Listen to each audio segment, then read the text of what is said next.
Good morning, dear students. Today we'll be studying the next subtopic under the agricultural practices, that is adding manure and fertilizers.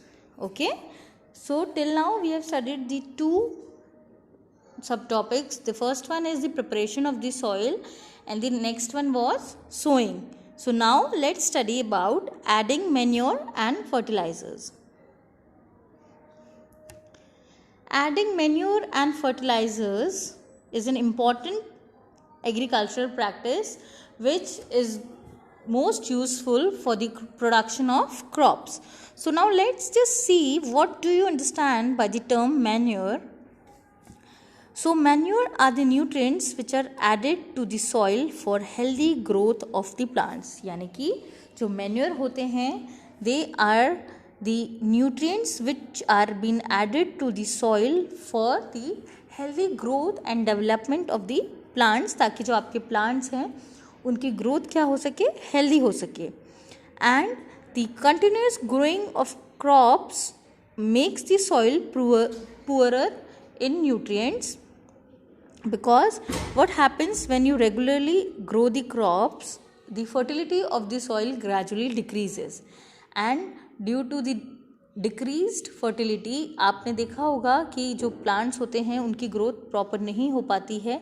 इसीलिए it is important to add manure to the soil. Okay, so now let's just come to the main define of manure. So manures are organic substances which are being obtained from decomposition of plant and animal wastes. यानी कि जो manure होते हैं वो किससे बनते हैं, they are the organic substances, और जो कि decomposed plants and animal waste से मिलके बनते हैं and which are been very helpful for the soil. Manuring is done to replenish soil with nutrients. यानी कि हम क्यों करते हैं, समय समय पे हम क्यों सॉइल को मैन्योर प्रोवाइड करते हैं. We do so to replenish the soil with the nutrients which are being needed by the soil, so that the plant are grown more efficiently and healthily. Okay, so is this clear? So this was all about manure, कि manure क्या होते हैं and how it is been produced और how it is been formed, जैसे कि हमने slide में देखा. Now let's move ahead. Now you can see, जैसा मैंने अभी आपको बताया था, that how manure is being produced. Manure are being produced by the decomposition of plant and animal wastes. आपने देखा the first picture shows the animal which is a cow. उनके आप देख सकते हैं that's a cow dung. Next step is जो आप देख रहे हैं, these are the in addition to the plant waste or the further animal waste which is been decomposed and it gradually forms manure. और आप देख सकते हैं कि how your organic manure looks like. Okay, so the organic manure is very much helpful for the growth of the plant because it does not harm the plants, and when it does not harm the plants grow more efficiently. Okay, now just see that how the organic compost is being prepared. The organic compost is being prepared by the non-recyclable paper, food waste, yard waste, and all these wastes comprises of, and when they are being decomposed for some time, they formed the organic compost, and which is being further helpful in the formation of manure. Okay beta.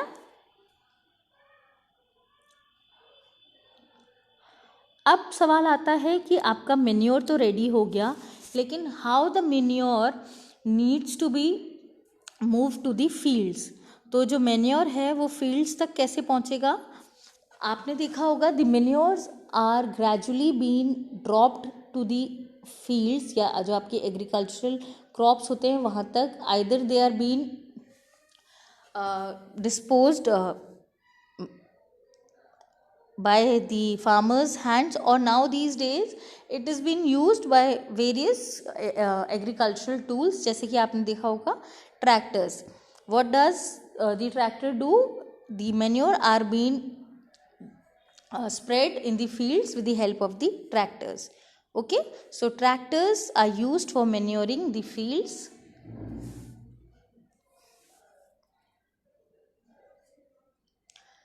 Now this was all about manuring, कि manure क्या होता है, how it is being prepared, and what are the advantages of manure. Let's just see that, कि manure के advantages क्या होते हैं, आइए हम वो देखते हैं. Now let's just see that the advantages of manure. The first advantage is that it improves water retaining capacity of the soil. जो manure होते हैं वो क्या करते हैं, जो हमारी water retaining capacity होती है soil की, उनको increase करते हैं, and it makes the soil porous and exchange of gases becomes easy. जो हमारा सॉइल होता है वो पोरस बन जाता है, and the exchange of gases it becomes easy, and the next one is it increases the number of friendly microbes. आपने देखा है कि जब आप मैन्योर यूज़ करते हैं तो it gradually increases the friendly microbes, जैसे कि आपके जो माइक्रो ऑर्गेनिजम्स हो गए, जो अर्थवॉर्म्स वगैरह हैं, ये इंक्रीज होते हैं, and gradually these are the friends of the farmer and helps the farmer to get a better yield of crops. Okay, so the next one is it improves the texture of the soil. जो हमारा soil का जो texture होता है वो भी gradually improve हो जाता है. Okay, so the next is the replenishes the soil with necessary nutrients. जो मैन्योर होता है वो क्या करता है, जो हमारा सॉइल को जो नेसेसरी न्यूट्रिएंट्स होते हैं उनसे रिप्लेनिश कर देता है, ताकि जो हमारे सॉइल की जो क्वालिटी डिग्रेड हो रही थी, it is been upgraded and the growth of the crops is proper. Okay, so students, let's just once again see the advantages of manuring. The first advantage is improves water retaining capacity of the soil. Next, makes the soil porous and exchange of gases becomes easy. Third, it improves the number of friendly microbes. Next, it improves the texture of the soil. Then it replenishes the soil with necessary nutrients. Okay, now let's just move ahead. All this was about manure. अब बात करते हैं हम fertilisers की. ठीक है, fertilisers में देखते हैं. जो फर्टिलाइजर्स होते हैं वो क्या होते हैं, केमिकल सब्सटेंसेस होते हैं जो कि कहाँ बनते हैं, फैक्ट्रीज में. जैसे कि मैन्योर, आप you can easily prepare manure at home, but you can not prepare fertiliser at your home, because the fertilisers are the organic substances which are been produced in factories, and they are the chemical substances which are rich in nutrients. Okay, these are the substances which are rich in nutrients and they are produced in factories. इनको आप अपने घरों में नहीं बना सकते हैं, इनके लिए स्पेशलाइज्ड फैक्ट्रीज होती हैं जहाँ पे फर्टिलाइजर्स प्रिपेयर होते हैं. ठीक है, तो जैसे कि आप मैन्योर यूज़ करते थे फॉर द डेवलपमेंट और ग्रोथ ऑफ द क्रॉप्स, उसी तरीके से आप क्या यूज़ करते हैं, फर्टिलाइजर्स भी. ठीक है बेटा. Now let's just see some example of manure, fertiliser. देखिए, फर्टिलाइज़र में ये डिफरेंट फर्टिलाइजर्स दे रखे हैं आपको. Urea, super phosphate, ammonium sulphate, green field, NPK, आप पढ़ेंगे अभी NPK क्या होता है. So with this, can you all relate that how the fertilizers looks like? I hope किसी को कोई प्रॉब्लम नहीं होगी रिलेट करने में कि फर्टिलाइजर्स दिखते कैसे हैं. हालांकि आपने देखे भी होंगे, if the agricultural practices are being practiced at your home, then you must be familiar with these fertilizers, because these are being regularly used by the farmers for the better yield of crops. Okay, now let's just move ahead and see. अभी मैंने आपको बताया था NPK. Okay, so the fertilizers are rich in NPK, that is N for nitrogen, P for phosphorus and K for potassium. Okay,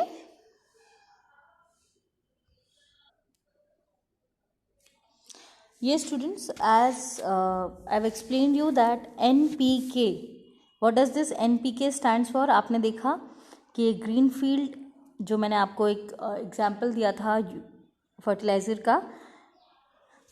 Now the NPK stands for the nitrogen, phosphorus and potassium. Okay, so the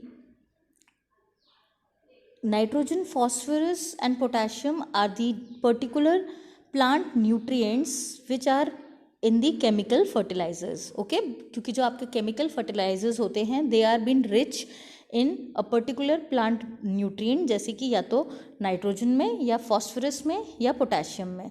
and some of the examples of fertilisers are urea, ammonium sulphate, super phosphate, जैसा कि आपने अभी देखा था.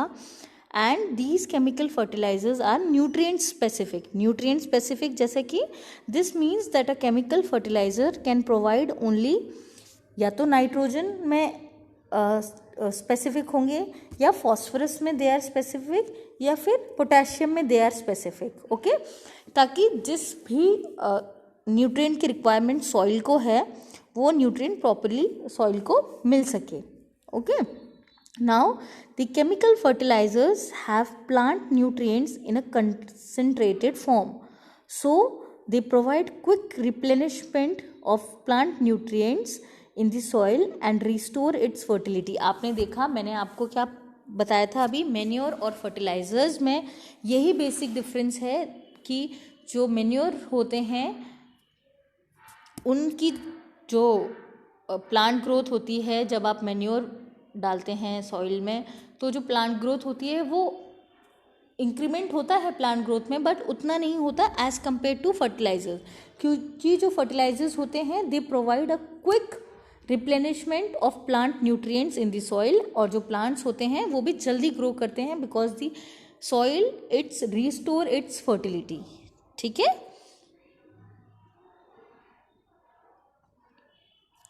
Now let's just सी कि what are the advantages of fertilizers and what are the disadvantages of fertilizers. Students, as you all know that the chemical fertilizers absorbs moisture very quickly, so they are packed in airtight bags. क्योंकि ये जो आपके chemical fertilizers होते हैं ये moisture को बहुत जल्दी absorb करते हैं, इसलिए ये किस में आते हैं, airtight bags में, जैसा कि मैंने आपको पिक्चर में भी दिखाया था. Okay, so the chemical fertilizers can be applied before sowing, during irrigation or sprayed on standing crops. यानी कि आप अब पढ़ने जा रहे हैं advantages of fertilisers and disadvantages of fertilisers. उससे पहले आपको ये चीज़ जाननी बहुत ज़रूरी है कि जो फर्टिलाइजर्स होते हैं आप उनको कब अप्लाई कर सकते हैं. They can be applied before sowing, during irrigation, और चाहे जब आपके क्रॉप्स स्टैंडिंग पोजीशन में होते हैं यानी कि थोड़े बड़े हो जाते हैं तब भी आप इनको क्या कर सकते हैं, अप्लाई कर सकते हैं. Okay, so now let's just C the advantages of fertilizers. So basically, as you can see on this slide, there is only one advantage of fertilizer, is that the fertilizers help farmers to get a better yield of crops. यानी कि इसका एक ही सबसे बड़ा फ़ायदा है कि जो आपके क्रॉप्स होते हैं उनकी जो पैदावारी होती है वो ज़्यादा होती है, और जो क्रॉप्स होते हैं वो टाइमली बेटर यील्ड प्रोवाइड करते हैं. ठीक है. So this is the major advantage of fertilizers.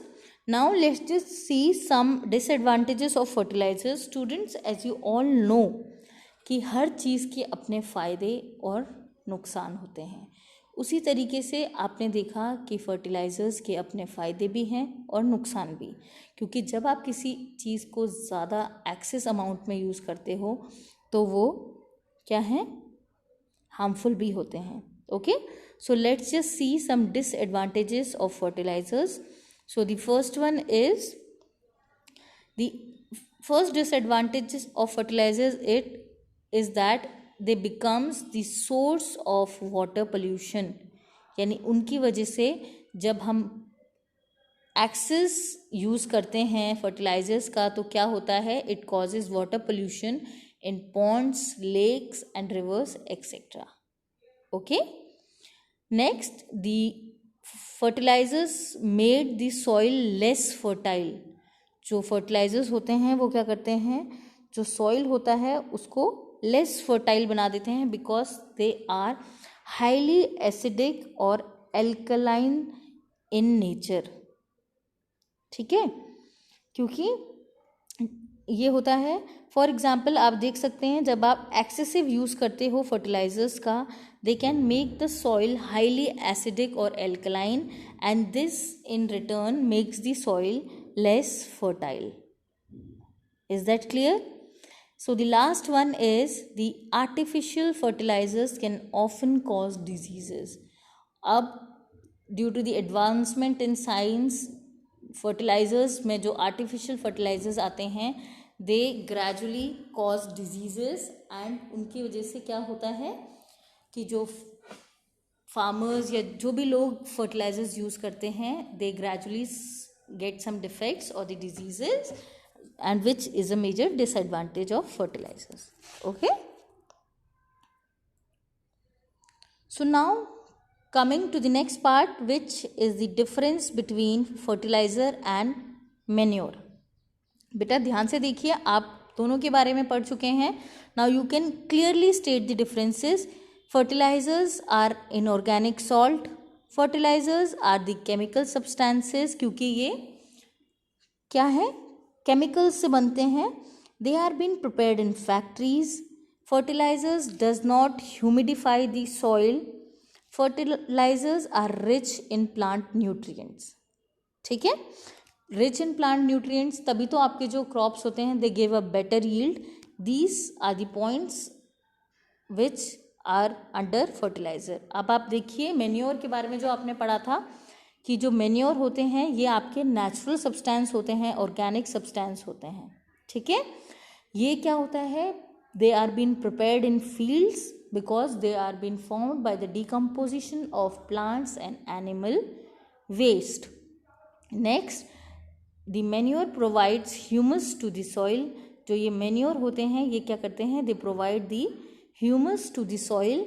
Next, they are less rich in plant nutrients. ये plant nutrients में कम rich होते हैं as compared to fertilizer. Is that clear? Now I hope the difference between fertilizers and manure is clear to each one of you, and in case you have any doubt you can just refer to page number 9 of the first chapter. Okay beta?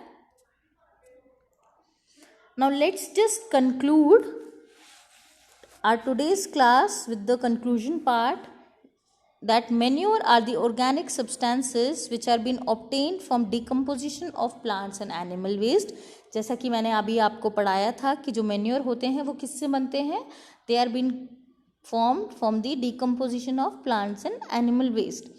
Next, the adding manure to the fields shall replenish the soil with nutrients. हम manure add करते हैं ताकि जो हमारा soil है it gets replenished with the proper nutrients which are being needed by the soil. Okay, next is the manuring results in stronger plants and better crops. जो manuring है it results in the stronger plants and better crops. Whereas आपने पढ़ा fertilizers के बारे में, that fertilizers are the chemical substances, are the inorganic substances which are being produced in factories and they provide a better yield of crops as compared to manure. Similarly, it also have some disadvantages जैसा कि आपने previous slides में पढ़ा था. Okay, so students, this was all about adding manure and fertilizers, and this was the third step of the agricultural practices. I hope this is clear to each one of you, and in case you have any doubt, you can ask me in the class, or let's just stop here, and we'll be starting the next part in tomorrow's class, and tomorrow we'll be performing an activity which will show the effect of manure and fertilizer on the growth of plants. Okay, is this clear? So thank you so much, students, and have a nice day ahead.